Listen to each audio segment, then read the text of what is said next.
Olá, amigos. Vamos começar mais uma atividade e, como sempre fazemos, iniciamos com a nossa oração.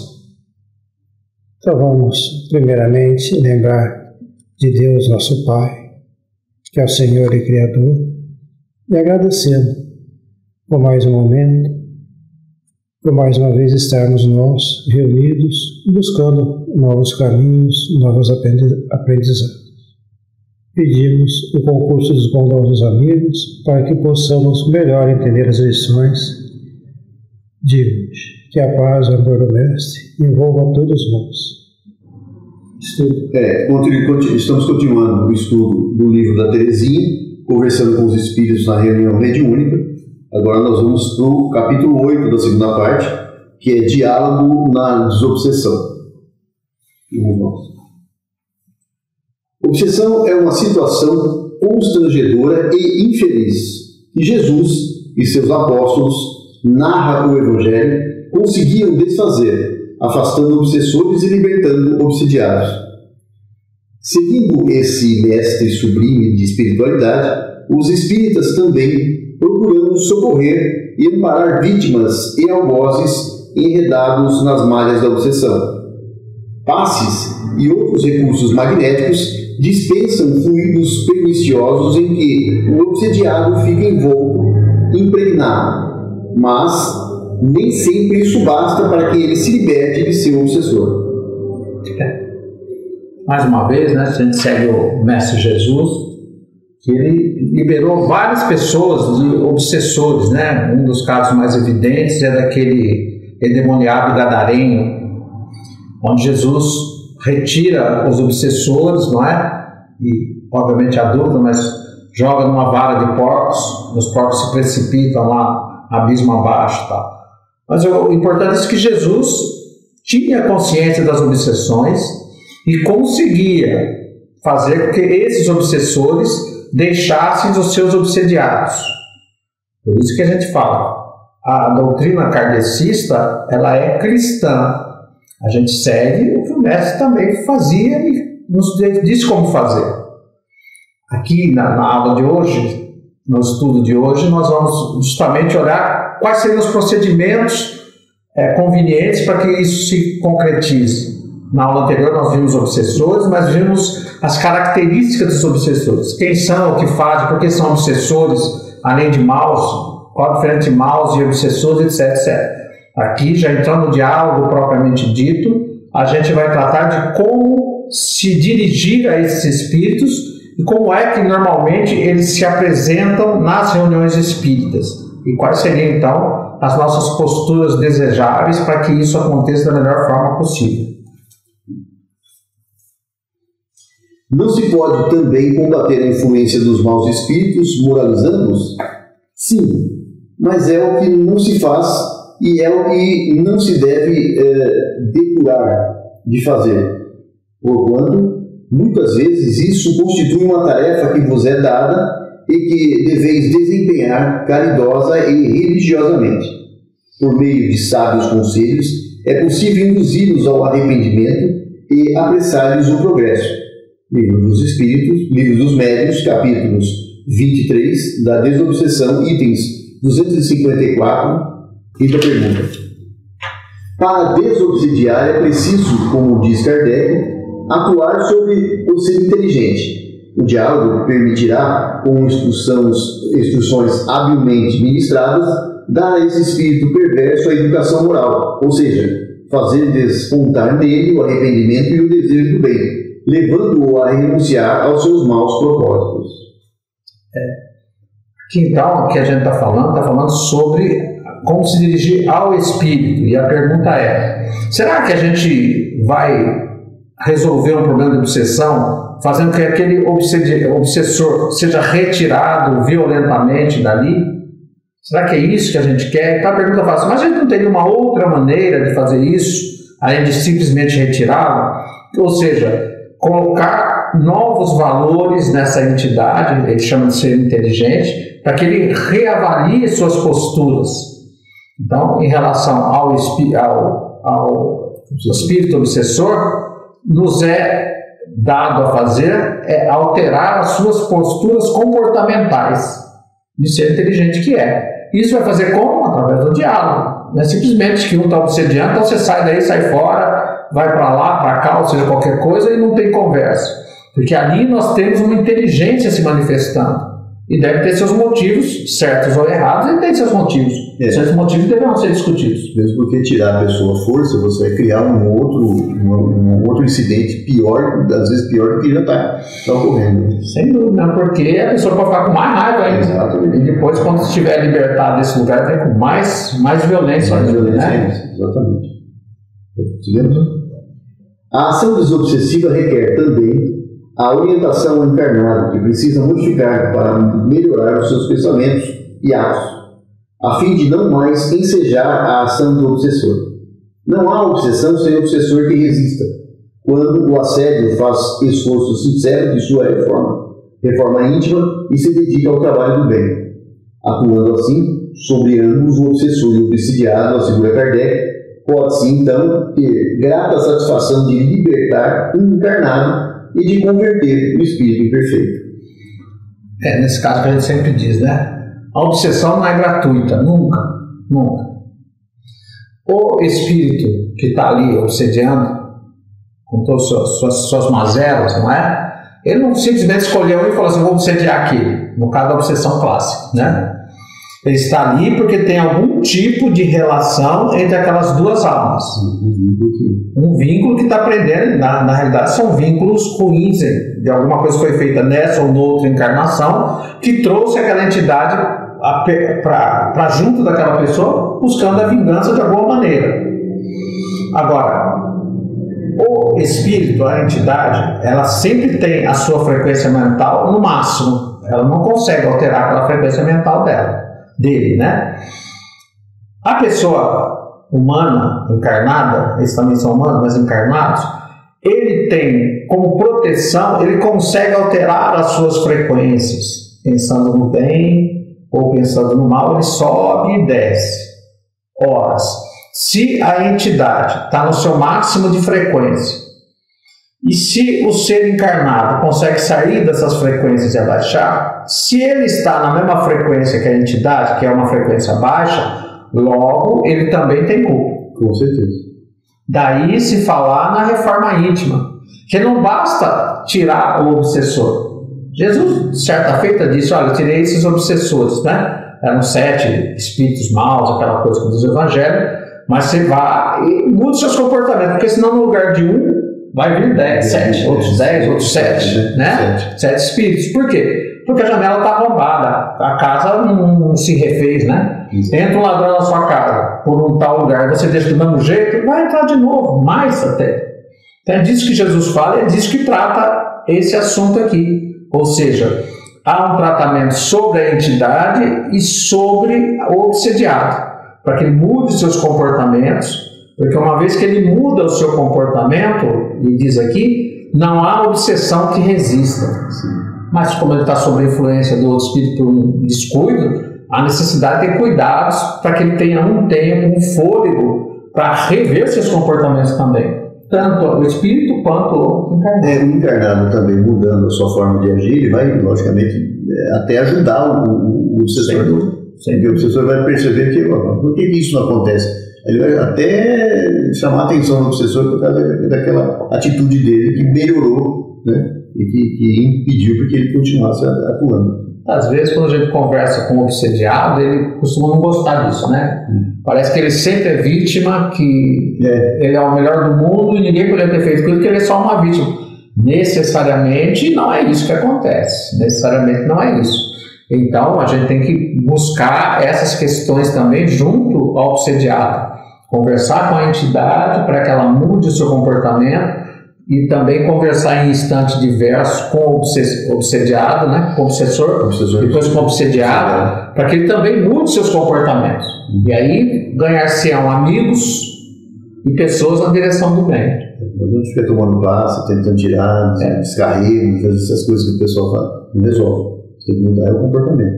E foi até que disse na primeira parte da leitura lá, na introdução do capítulo, Quando a Terezinha fala assim, olha, o passe ajuda, resolve? Não necessariamente. Não necessariamente, ajuda. É que nem motor de arranque.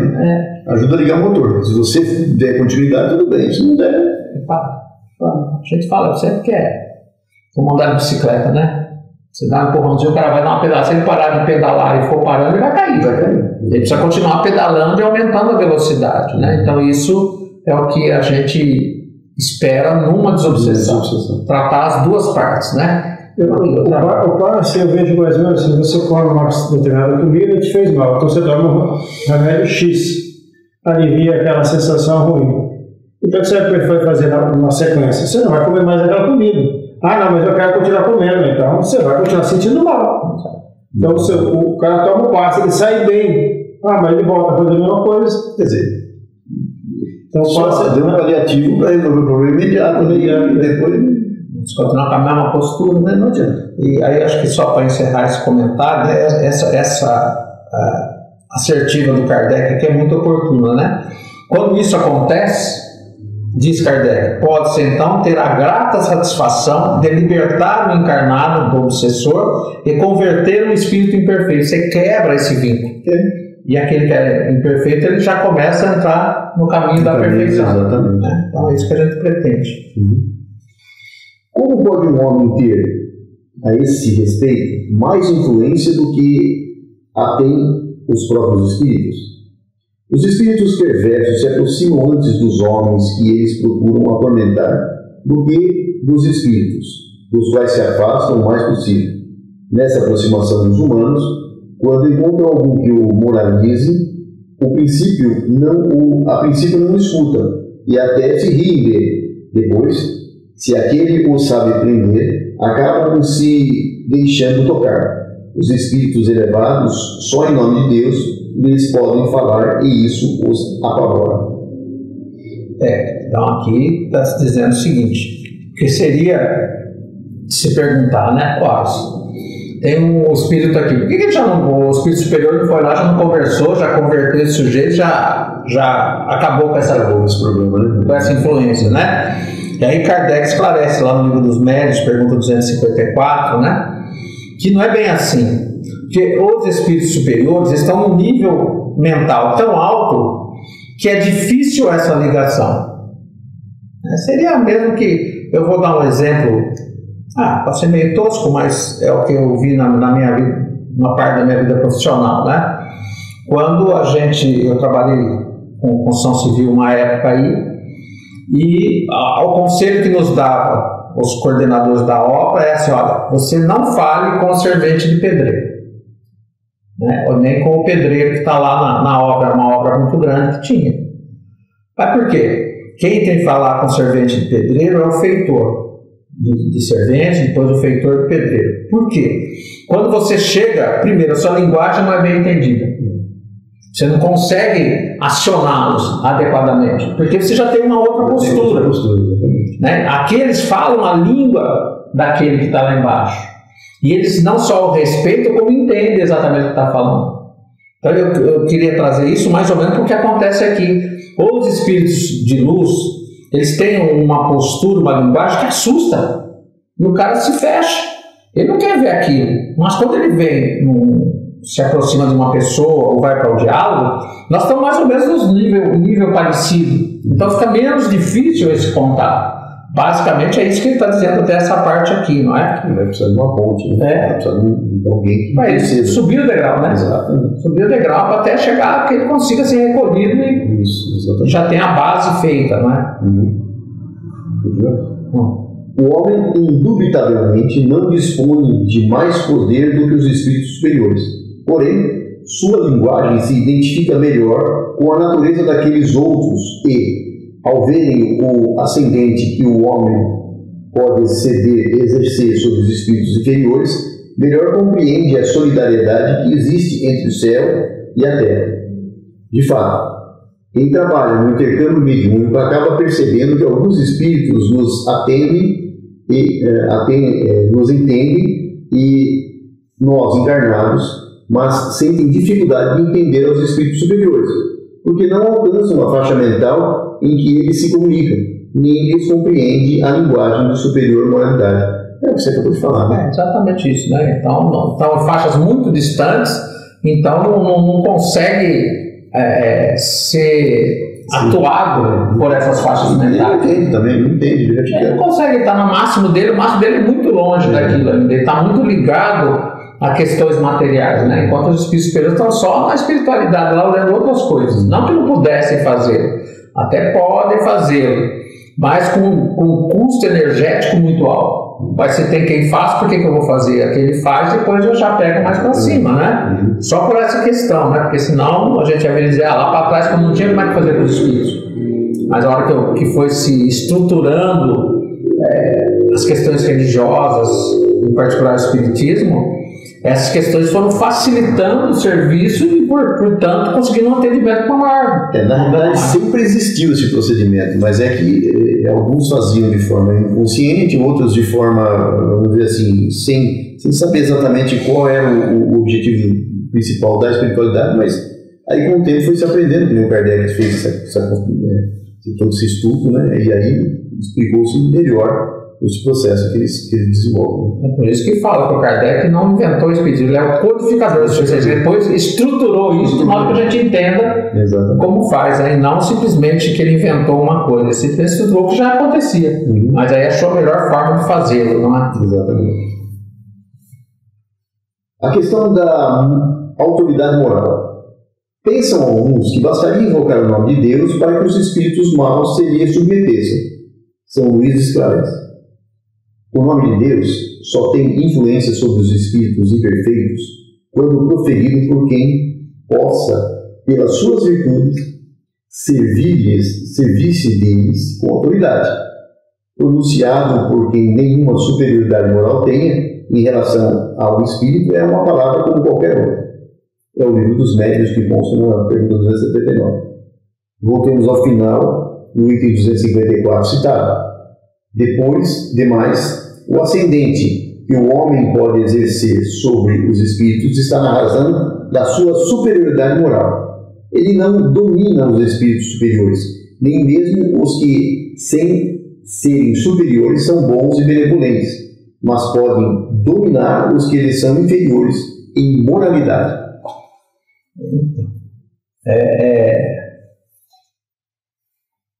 Moral, na realidade, é que vale muito isso aqui.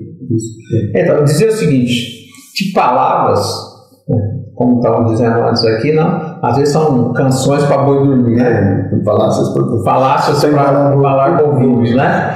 Que a palavra em si, se ela não vem carregada de emoção, de sentimento, de posturas mentais, ela não é nada. Então, falar Deus, muitos politeístas falam em Deus de toda ordem, não é? Muitos outros falam em Deus, mas sem ter o sentimento. Então, quando ele diz aqui que só a palavra Deus não resolve o problema. Você está com o obsessor lá, porque Deus é isso, Deus vai retirar, o nome de Deus eu falo, não quer dizer nada. Se isso não tem a realidade das posturas comportamentais do dia a dia. O que você está emitindo quando você fala a palavra Deus? É isso que São Luís está dizendo aqui. Então a palavra em si não é nada, como outras coisas quaisquer, né? Às vezes as pessoas até em brincadeira ofendem o outro, né? Falam um palavrão qualquer, seu isso, seu aquele outro, brincando, e a pessoa entende que está brincando.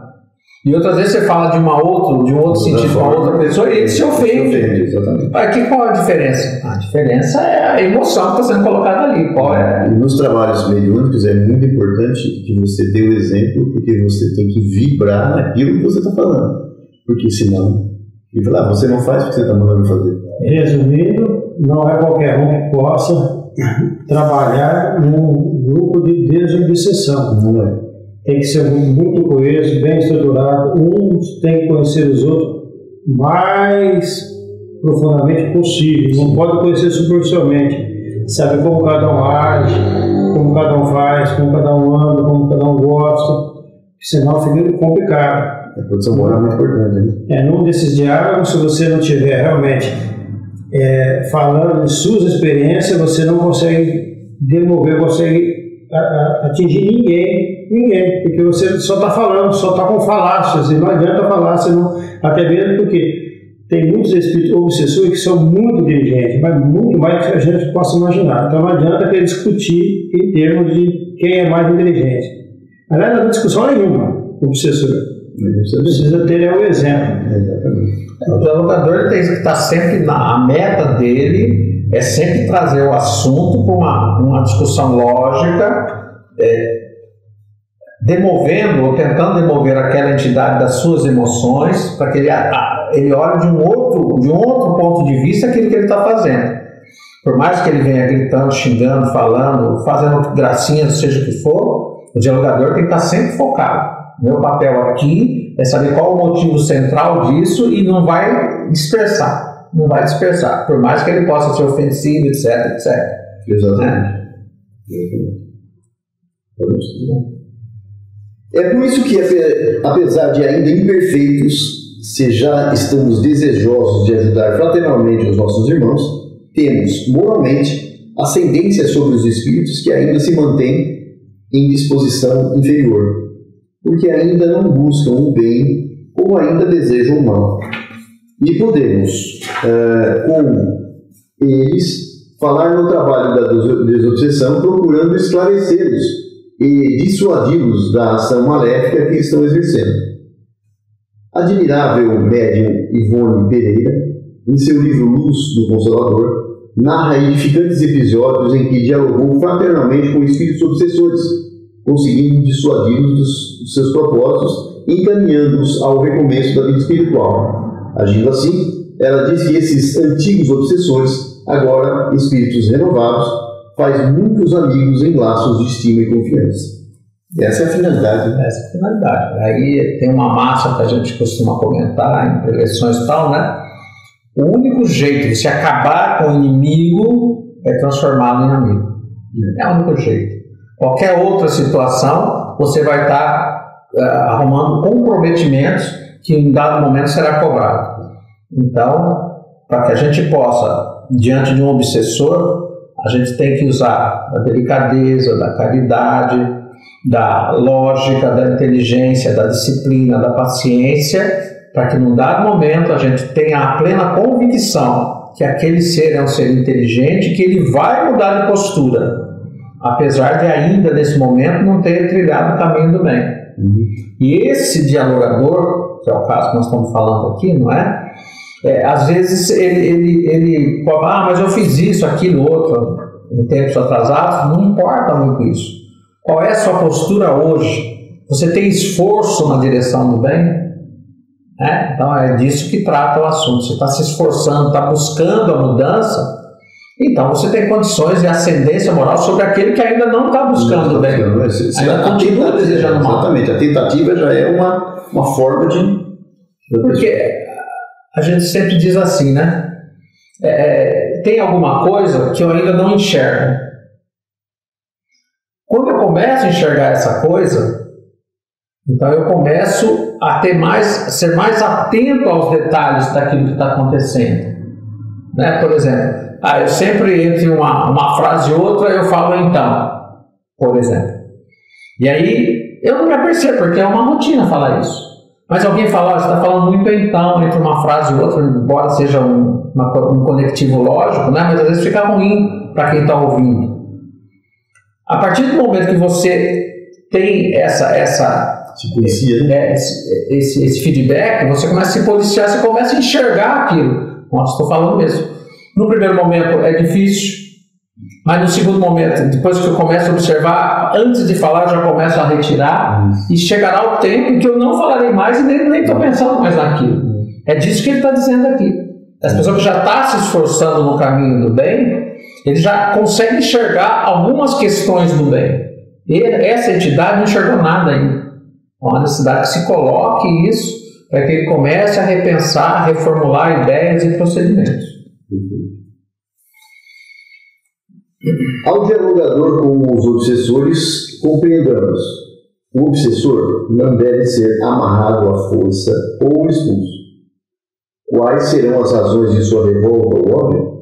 O encarnado pode não ser de todo uma vítima, tanto pelos acontecimentos da vida anterior, como pela sua conduta da atual existência.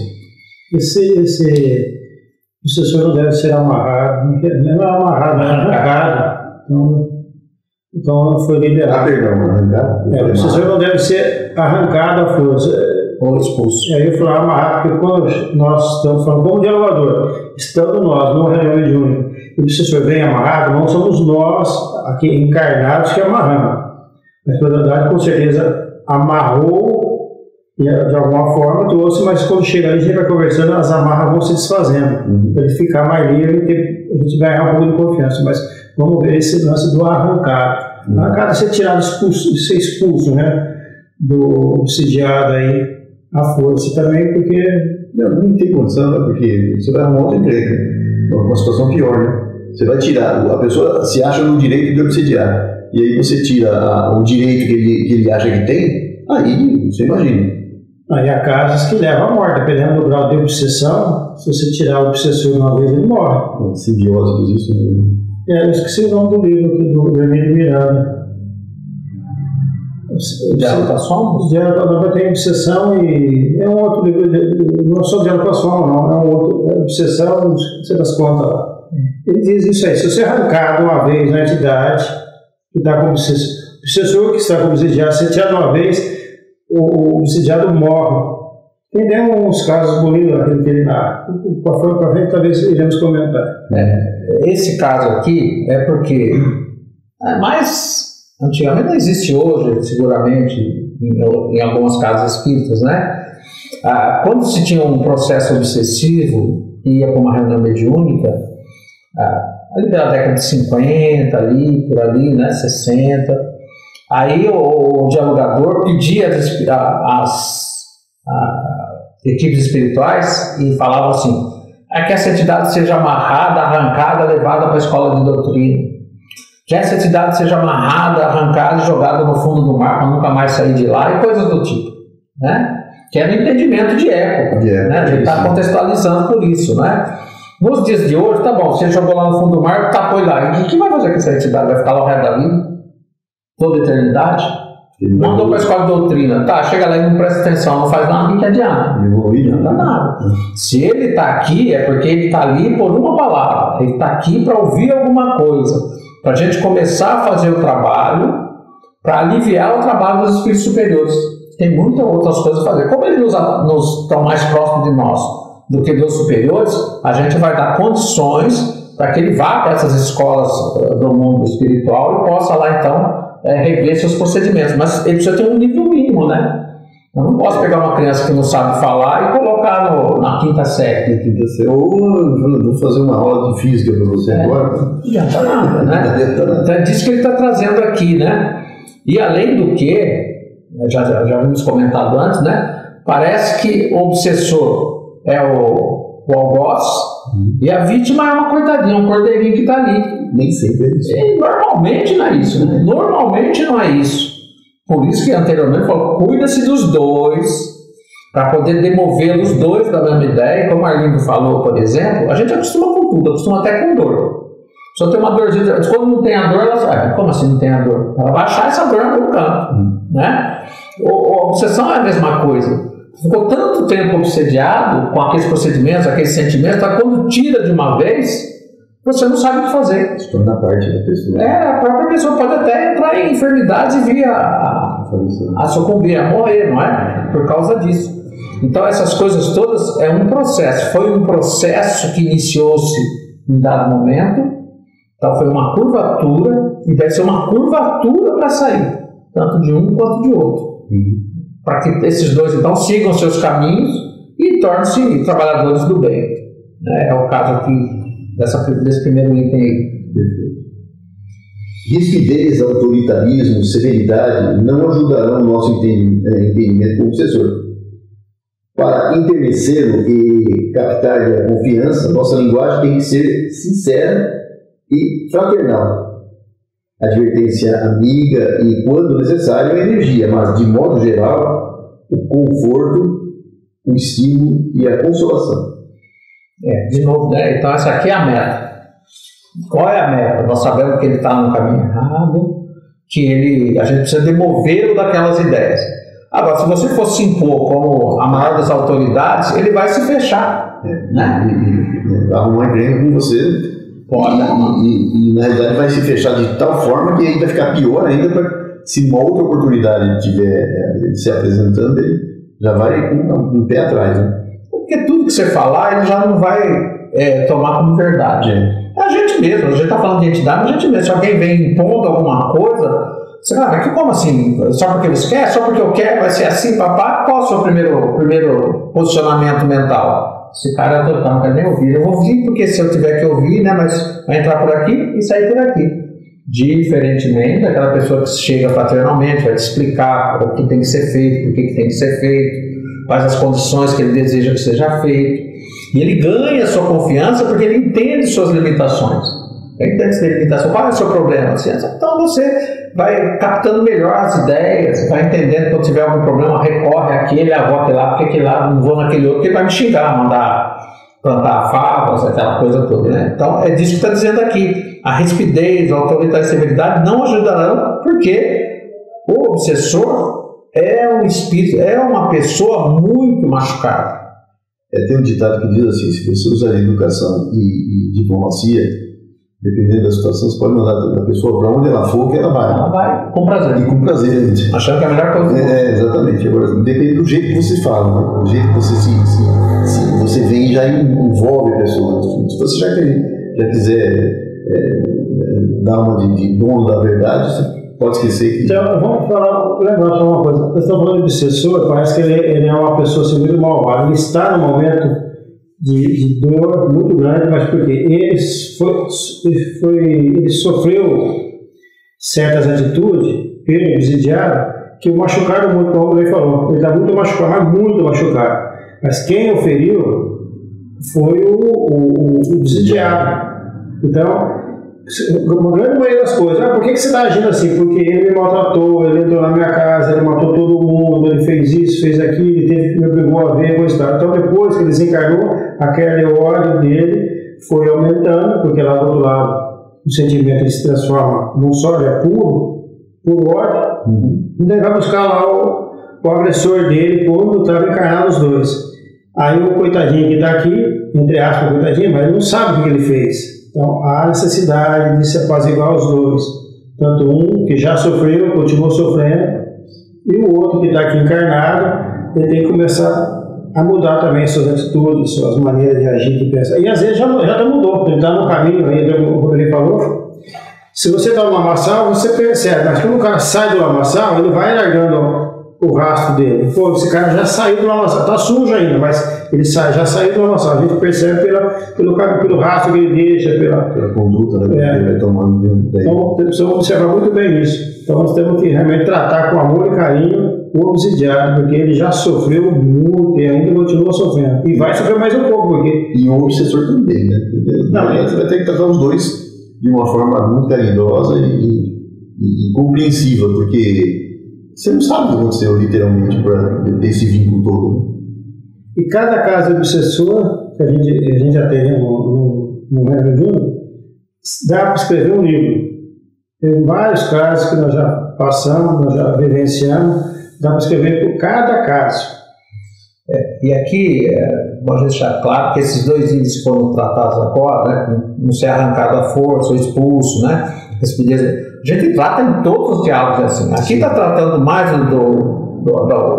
da obsessão, porque são diálogos mais difíceis, mais ríspidos, né? Porque a pessoa está realmente querendo se vingar com toda a força da sua alma. Então são diálogos que nós temos que estar muito mais atentos, porque às vezes chegam a ser ofensivos com o próprio dialogador.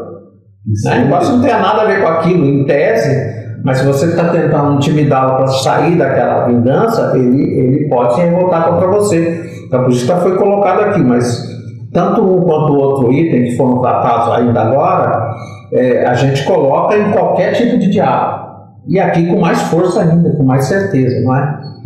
Vamos lá?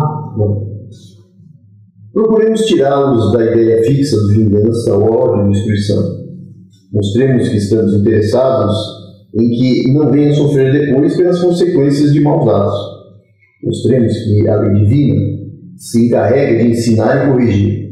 a nós e aos que nos forem, nos ferem, não precisando que se faça ele um vingador. Expliquemos que quanto mais demora para decidir e se melhorar, mais difícil e trabalhosa torna a sua própria recuperação. O Marcos pode falar melhor disso, né? Mas normalmente essas entidades estão tão obcecadas pelo ódio, pela vingança, pela destruição do outro, que elas não se olham em si próprias. E elas estão também totalmente destruídas, né? Elas estão totalmente deformadas, mas elas estão tão focadas naquilo, no seu propósito, que elas não se veem. Então, o que se faz na situação? Primeiro, mostrar que se ela causa uma destruição, vai chegar um momento que o outro vai se vingar também. Nós vamos até quando isso? Né? Que em um dado momento esse elo tem que ser quebrado. E que ela se foque mais nela para que o outro possa ser liberado. Que não é ela que é o fiel da balança. O problema também é o seguinte, é que ela está tão focada no outro que ela não percebe que ela está se prejudicando muito mais do que o prejuízo que está cometendo no outro. E ela vai perdendo ela vai perdendo a sua noção, vamos dizer, a noção de que ela também tem que ser amparada, ou seja, que ela tem que se se amar também, né? E ela não quer nem saber. É raro quando ela consegue se enxergar, que os dilagadores levam a ela conseguir se enxergar, ela se vê um trapo humano. Se vê destruído, mas como que eu cheguei nessa situação depois de algum tempo, né? Só percebe quando você mostra. Às vezes a gente coloca, vou te colocar no espelho para você ver a sua situação. Aí ele se admira, fala, não sou eu, é você. A gente, mesmo aqui entre os encarnados, é sempre bom que a gente consegue enxergar melhor, né?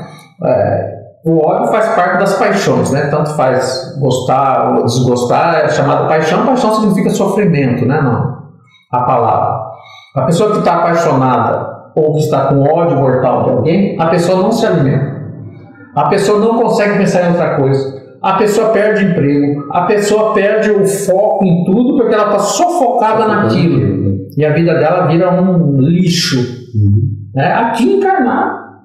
Mas o que dirá de um espírito logo desencarnado que acompanha a outra pessoa, ela vive a vida da outra pessoa sem se ver naquele quadro, né? E se torna um juiz que ela necessariamente não é, né? Necessariamente não é, não sabemos como é que foram as vidas pregressas, né? Que aquilo aconteceu por quê? Portanto, há de se falar essa entidade que Deus vai colocar tudo nos eixos, que não é ela que fará isso, a parte dela é o perdão. Então, mas ela conseguindo fazer o perdão, vamos dizer, sem ter esse sentimento de perdão, as coisas vão se aprumando naturalmente, né? Vão se compensando, encaminhando. Obviamente, de novo, não é assim, ela veio hoje aqui com uma raiva dessa, você fala 2 minutos, ela já perdoei, obviamente, né? Assim, nós não somos assim, né? Às vezes por briguinha no serviço ali, por qualquer coisinha, papelzinho, o nego já faz bico para cá e bico para lá. Você imagina uma situação de anos e anos e séculos que a pessoa está ali, como é que vai ser? Então é um serviço que vai sendo burilado instante a instante. Vamos lembrar, o homem acabou de comentar que a pessoa se esquece, né? Ela se esquece aqui encarnada, vamos lá, desencarnada. Olha uma situação da seguinte forma, é bem comum o caso de obsessão. A pessoa está lá na casa dela, tem o marido, a mulher e várias crianças, tudo feliz, contente, a vida maravilhosa. O infeliz entra lá, estupra as crianças, mata todo mundo, coisa e tal, e deixa o homem assistir. Isso causa uma revolta nele e ele vem depois para se vingar, causando obsessão. Mas ele está tão cego nessa vingança, o que ele esqueceu? Ele esqueceu a coisa que ele mais ama. O que era? A família. Ele largou as crianças, largou a mulher, a Deus dará, para poder se vingar. Ele esquece. Na hora que você toca no nome família, mas cadê a sua família? Eu não sei mais onde está, ele está perdido. Então ele esquece tudo, ele fica cego. Mas era a coisa que ele mais amava, era o lar, era a família, aquela união de pessoas. O pai ia atrás de um sujeito que causou tanto mal, tirou a vida deles, mas que na verdade não tirou, porque a vida continua. Então nós temos que estar sempre observando isso daí. Desvirtua. E não é uma obsessão mais forte, essa é uma das mais leves. Se nos faz ameaças, desafios, não tenhamos medo. Sejamos intimorados, mas não temerários, precipitados e arriscados. Não aceitemos a intimidação, pois sofreremos apenas o que estiver em nossos compromissos espirituais, o que nos é necessário ao progresso. Mas não o devolvamos com palavras ou gestos de desafio ou provocação. Não ridicularizemos a bravata do espírito, nem desafiemos a sua ameaça. A sua ironia não respondamos com mofa. Enfim, não se intimidar, mas ser prudente, pois a nós, particularmente, muitas vezes ele poderia vencer e só a proteção da equipe espiritual do trabalho nos dá o amparo e a ascendência momentaneamente. Isso é muito importante, né? Isso é muito importante, porque entidades desse nível que nós estamos tratando aqui, ela pode, num dado momento, desafiar. Você pensa que é quem? Eu vou te fazer isso, vou fazer aquilo, vou fazer qualquer outra coisa, né? Obviamente, a gente sabe que a gente não vai passar aquilo que nós não devemos passar. Mas como somos totalmente falíveis, a gente, ali no trabalho, tem toda a equipe espiritual que está dando uma ascendência moral mais firme para que a gente possa conversar com aquela entidade. No nosso cotidiano, nem sempre é assim, porque as espirituais estão no trabalho, dão assistência a tudo, mas são os nossos atos que vão direcionar a nossa vida. Saiu dali. E a gente sabe que esse tipo às vezes são até grupos que estão obsediando ali. Você pode estar muito forte, mas ele vai atentar lá no seu trabalho, ele vai na sua família, naqueles que estão mais fracos, e isso vai te desequilibrar. Ele vai chegar. E em desequilibrando, você entra na frequência mental dele. Então não tem que desafiar. A gente tem que entender, quando ele fala essa palavra intimoratos aqui, que a gente foi procurar até, né? Significa que seja prudente, né? Seja valente, mas prudente. Eu entendo o que você está falando, reconheço que não vai acontecer aquilo que não é necessário que aconteça, mas também não vou entrar nessa seara de desafios. Porque quando eu entro nessa seara, eu entro na mesma frequência mental da entidade. E eu não quero. De novo, qual é o meu foco? Meu foco é demover dessa ideia. Exato. Então eu não posso sair desse foco. É tirar ele daquela frequência, e não você descer se chegar nele. Exatamente.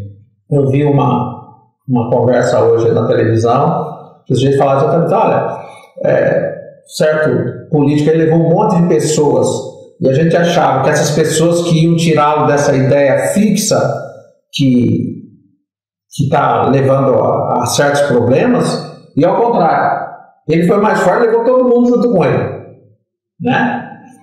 Guardado as devidas proporções, né? É isso mesmo. Então, o dialogador, o grupo que está ali na desobsessão, ele não pode ser levado para a frequência do espírito. O espírito tem que ser guindado para a frequência do grupo. Que é para isso que serve a reunião, justamente para dar um suporte para... Não, vai virar uma briga. Não, você faz, quero ver que você faz, depois começa a acontecer, como é que faz? Então, a gente não precisa se intimidar, mas tem que ter prudência. A Terezinha coloca assim: muitas vezes ele poderia vencer e só a proteção espiritual do trabalho nos dá amparo e ascendência momentaneamente. E ali você está assistindo, mas... Por isso que a ascensão moral, a moral da pessoa que está falando tem que ser assim, extremamente rígida, porque você tem que vibrar naquela situação que você está falando. Dependendo do trabalho. Dependendo do trabalho. Especializado, né? Porque vai acabar o trabalho, você vai sair. Você vai sair. Então, vai ser complicado. Se nos acusa de sermos piores que ele e aponta nossas falhas, estejamos preparados para essa situação com humildade.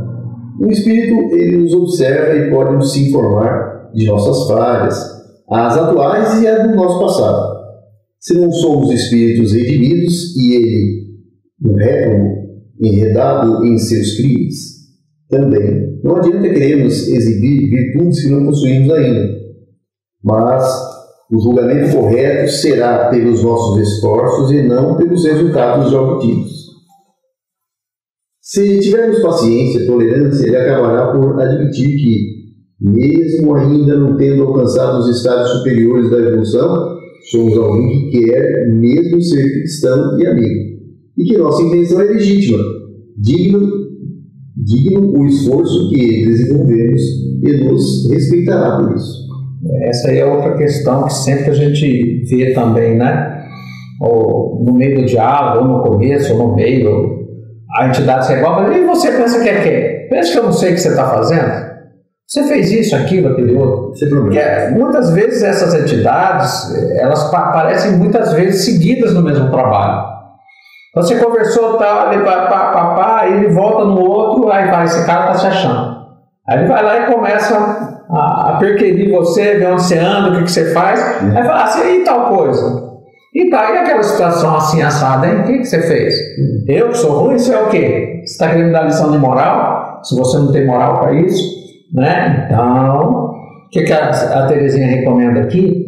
Recomenda assim, olha, ele vai tratar de passado, coisas já foram, mas a pessoa tem que falar, eu entendo as minhas falhas, eu entendo que eu tenho dificuldades e limites, mas eu estou me esforçando na direção do bem, estou buscando o bem. E você?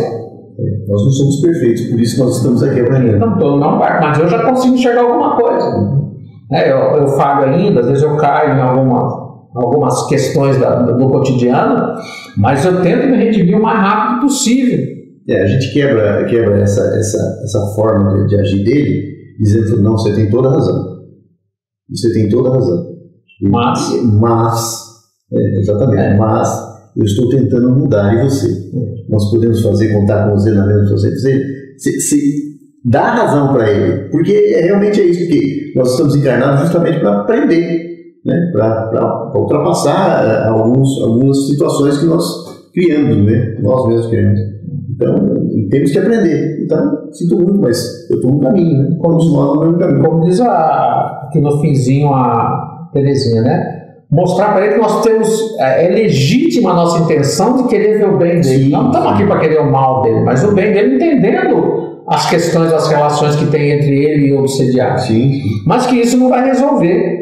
E daí, quando ele começa a perceber essas boas intenções são legítimas e puras, aí ela diz aqui, digno o esforço que desenvolvemos e nos respeitará por isso. Sentimento. Exatamente. E a partir daí que ele começa a tentar absorver as instruções, né? Que a gente falou, você vê qual que é o local, você põe uma barreira, aí esse cara vai entrar por aqui e sair por aqui. Mas quando ele respeita, ele vai ouvir melhor aquilo que você tem a dizer. Pelo menos ele vai ouvir. Que já é um caminho, né? Já começa um caminho. Se discute e grita, não queremos vencê-lo na discussão. Às vezes ele é até melhor preparado para isso. E sempre quer nos arrastar à discussão azeda e violenta, pois é o clima que convém aos seus propósitos. Nós, porém, esclarecidos pelo Espiritismo e como dialogadores, temos que disciplinar as nossas emoções e sentimentos. Né? Não pode entrar na dele, porque... Arlindo falou agora há pouco aí, né? A ideia dessa entidade, por ela estar obsediando alguém, estar com ódio, com raiva, devem ter seus motivos que podem ser reais ou não, isso nós vamos ver no diálogo, não é?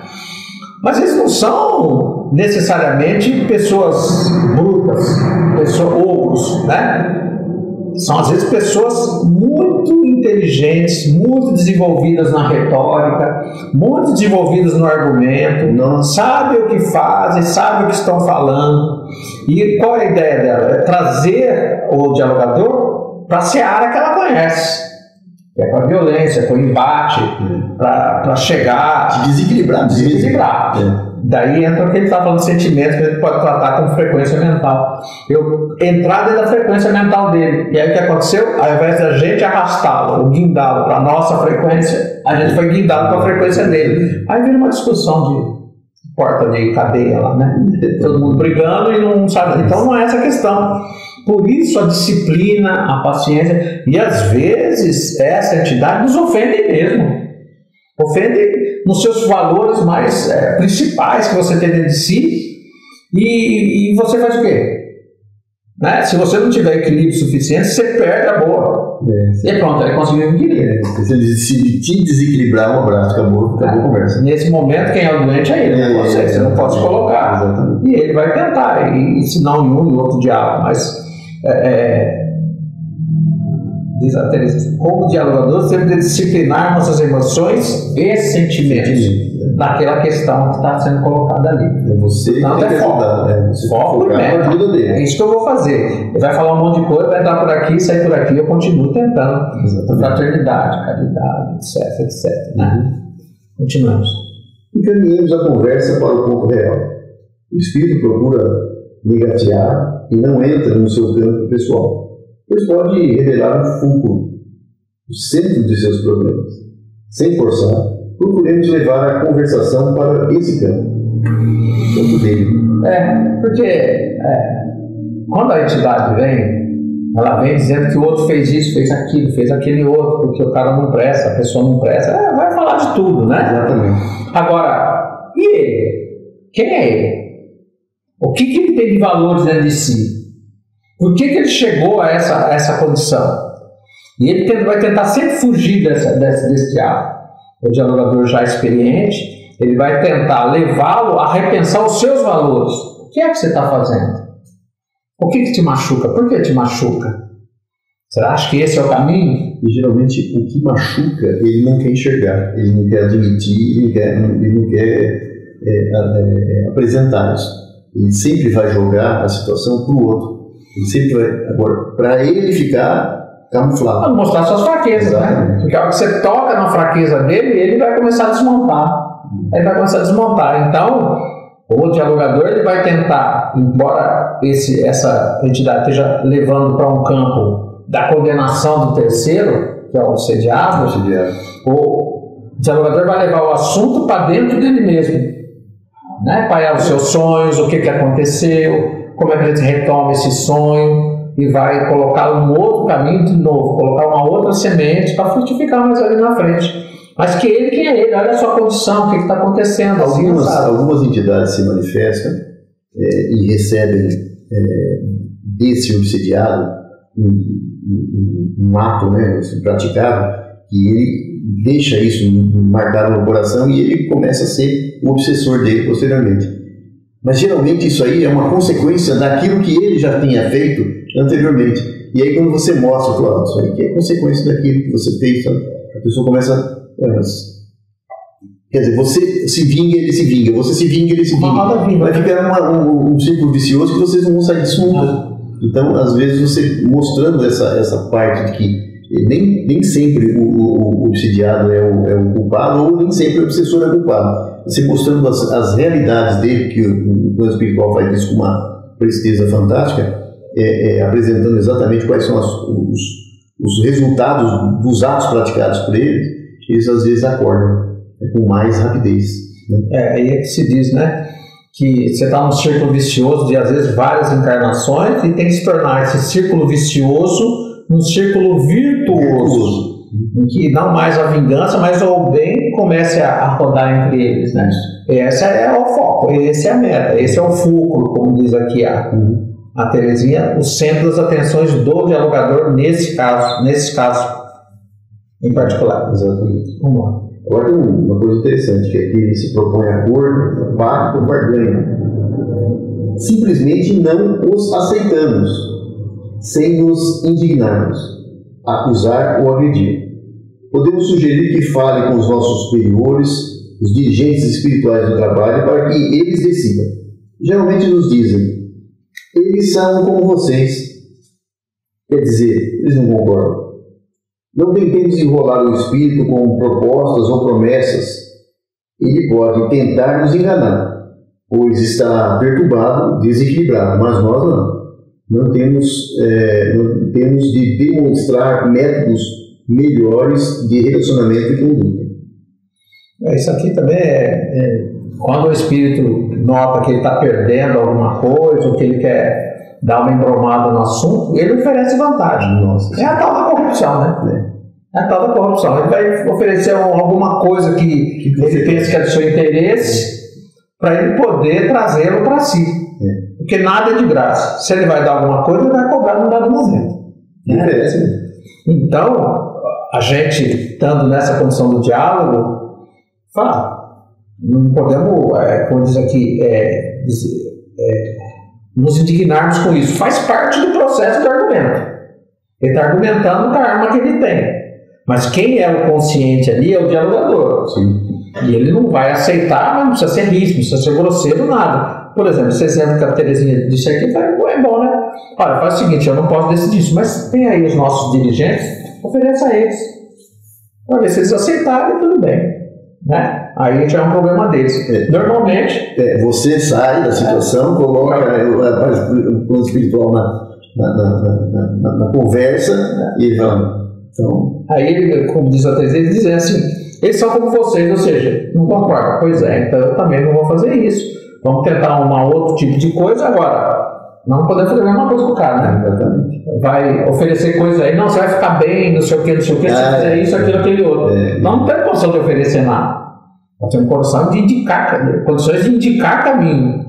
Agora, se ele não quiser, vamos continuar conversando sem que a gente possa criar laços, vínculos com ele que a gente não vai poder garantir depois. Tanto o desencarnado quanto o encarnado, quando ele tem o problema é ele que tem que resolver.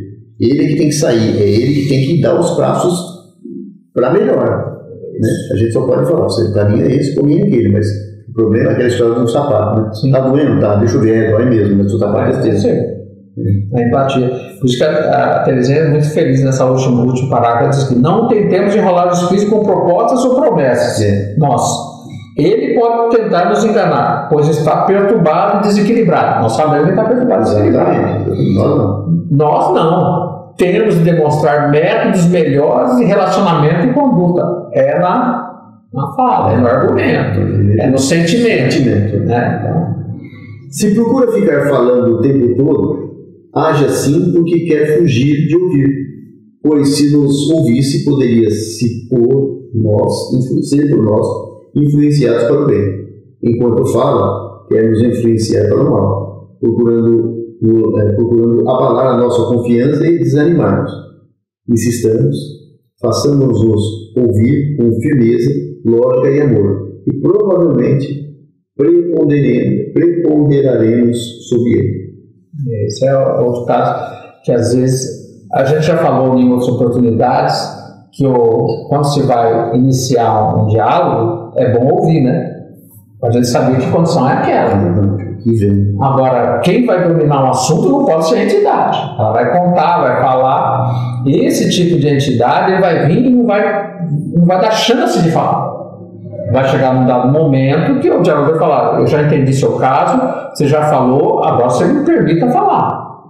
Nós estamos aqui para conversar, né? E a conversa é um diálogo, é uma lógica de dois, é uma fala de dois. Se você só falar, então, por favor, se aquiete e me ouça um instante. Né? E aí você começa a trabalhar, porque senão ele vai falar o que quer e vai embora. Aí não foi diálogo, foi um monólogo. Ele falou isso, pôs isso, xingou isso, tchau, vou embora. Não, peraí, não é assim não.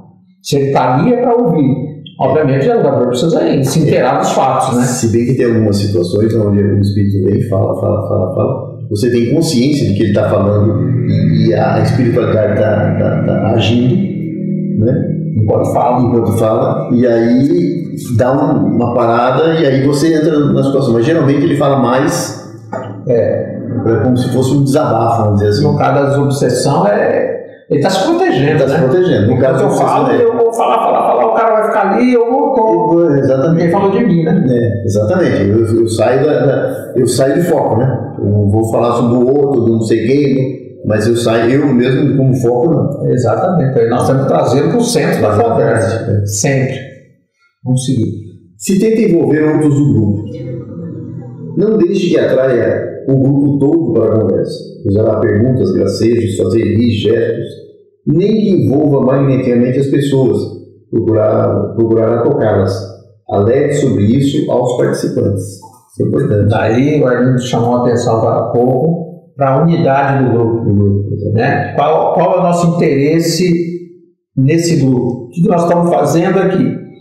Porque de alguma maneira entidades desse rol aqui podem tentar envolver o grupo num diálogo. Enquanto está ali, está todo mundo, porque não raro esse tipo de identidade, as outras manifestações acabam até parando às vezes, ou amenizando, e fica todo mundo vibrando por aquele diálogo que está ali. E aí ele sabendo disso, que ele é o foco das atenções, ele começa a fazer coisas para quê? Para diminuir o nível mental, a frequência mental do grupo, para ele poder preponderar, que é o campo que ele sabe agir. Exatamente. Através de gracejo, fazer rir, gesto, qualquer coisa desse tipo, ou até, como diz a Terezinha aqui, ele tem algumas condições magnéticas que ele toca as pessoas. Toca mesmo, a pessoa sente alguma coisa, sente um arrepio, sente um tocão, uma passagem, né? Ele está fazendo o quê? Está tirando foco. Tirando foco. Né? E tem outra detalhezinho. Algumas idades chegam e falam assim: olha, você pensa que eu não conheço o grupo? Ele não conhece, assim, intimamente. Não conhece ninguém do grupo. Eu sei que você pensou em levar vantagem quando foi comprar um carro, quando você fez uma negociata, você não orou para aquele que te ofendeu, coisa e tal. Ele não sabe dessas coisas, mas ele sabe que jogando geral. No geral, sempre tem alguém que fez alguma coisa que a pessoa. Então, se o grupo todo dá aquela caída, ele percebe que o grupo todo saiu da frequência, baixou a frequência. E cada um foi para si mesmo, né? Deixou de vibrar em grupo, né? Exatamente. Porque eu fiz esse negócio aí, nossa, eu também, ixi, tá falando de mim. E aí a frequência cai e ele vai preponderando, né? Por isso que, reforçando, trabalho de obsessão precisa ser um grupo muito harmônico, coeso. Tem que estar um conhecer o outro, tem que saber, vamos chegar aqui, vai acontecer isso, vai que faz, não esquece, quem é o doente aqui é quem chegou, não nós. Também temos a nossa dificuldade, mas nesse momento do grupo, não. Nós estamos praticamente isentos disso. Sabe que isso é importante, quando antes de começar a reunião, justamente falar alguma coisa nesse sentido, pessoal. Nós somos uma equipe que estamos aqui com uma finalidade única e exclusiva de amparar e ajudar. Nós somos as pessoas que vamos ajudar. Não deixe que eles nos envolvam ou nos tirem o nosso foco. Então, isso é importante, porque aí você já dá uma subida nos pensamentos. Né? Já na parte final, então. Como vemos, à luz do conhecimento espírita, o diálogo que esclarece, consola, adverte, orienta e anima é recurso precioso na tarefa de desobsessão. E pensar que alguns confrades desavisados andam sugerindo métodos desobsessivos em que o diálogo aconselhador não é utilizado. A doutrina espírita já colocou em nossas mãos conhecimentos tão esclarecedores que nos apontou esse caminho excelente. Como deixar de empregar o fraterno diálogo de luz na tarefa de desobsessão? E aí, terminando esse capítulo 8 aqui, a Terezinha está a dizer que, não reprovando ninguém, mas pode existir pessoas que ainda usem métodos já ultrapassados pela própria experiência do cotidiano, da desobsessão, né? Que não usem o diálogo. Mas, como foi aqui amplamente falado, somente na pergunta 254, na pergunta 279 do livro dos médiuns, né, que ela puxou aqui, e o livro do médium todos vai tratar do assunto, o diálogo é primordial. Primordial. Obviamente, podemos usar os recursos magnéticos, porque nem sempre o obsediado ele está no grupo. Né? Ele foi à casa espírita, se apresentou lá com as suas dificuldades, foi feito um passe magnético nele e tal, para melhorar a sua condição momentaneamente, mas deve ser trabalhado o obsediado, colocando novos valores, novos direcionamentos na vida dele, para ele ir se desengatando, se desvencilhando daquela entidade, e depois, na reunião mediúnica, quando aparece o espírito obsessor, o diálogo também é necessário. De novo, para se acabar com o inimigo, a gente o torna amigo. Então, são duas pessoas doentes que vão ser tratadas separadamente, mas para que no fim o conjunto disso seja todo mundo que está trabalhando na direção do bem. Então não dá para escapar do diálogo na desobsessão, não dá. É uma forma de direcionar as pessoas para que elas se tornem mais claras os pensamentos e principalmente o conhecimento, né? Porque eles têm o mesmo direito do que a gente tem, ou seja, todos são irmãos, nós devemos prezar por essa irmandade. Né? E é isso aí, né? Porque se a gente tornar as pessoas felizes não nos causam problemas. Felizes, genuinamente felizes, né? Quando Jesus fala assim, eu dou a paz, mas não lhe dou a paz do mundo, eu lhe dou a minha paz. Ele não está falando das questões materiais, falando daquela questão interior, que mesmo que o mundo esteja caindo, ainda assim eu me sinto em paz, né? A gente pode ver o próprio exemplo de Jesus quando está lá crucificado, né? Ele tem uma paz interior tão forte que, apesar de tudo aquilo que ele passou, ele fala: Pai, perdoai-os, ele não sabe o que faz. Ele está em paz. Em suas mãos entrega o meu espírito. E vai embora tranquilamente, continuando em paz. É essa paz que a gente procura e que a gente tenta passar na medida do possível para aqueles que ainda estão tentando buscar o caminho, né? É isso que é o... Tentando se encontrar, né? Dessa maneira, a gente encerra aqui o capítulo 8 do livro da Teresinha, que já foi falado.